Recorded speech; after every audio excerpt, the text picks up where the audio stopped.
আজকে বের হয়েছি 20 কিলোমিটার সাইক্লিং করব এই টার্গেট নিয়ে। তো এটা শহর থেকে জাস্ট আমি বের হচ্ছি। এটা হচ্ছে একটা ড্যাম।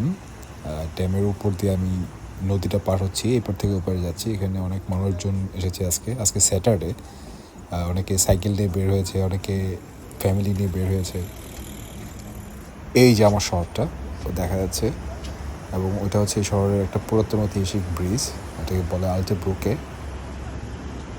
আর এখানে একটা জাহাজ পার হচ্ছে, যেহেতু ড্যামের এক পাশ থেকে আরেক পাশে পানির উচ্চতা ডিফারেন্স আছে, সেটা ইকুয়াল করছে এখানে, তারপর ড্যামটা ক্রস করবে।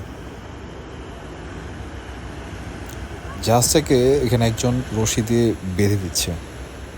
এটা কারণ হচ্ছে যখন নিচ দিয়ে অনেক স্রোতে পানি উঠে, এই পানির লেভেলটা ইকুয়াল করার জন্য, তখন জাহাজ কিন্তু নড়াচড়া করে।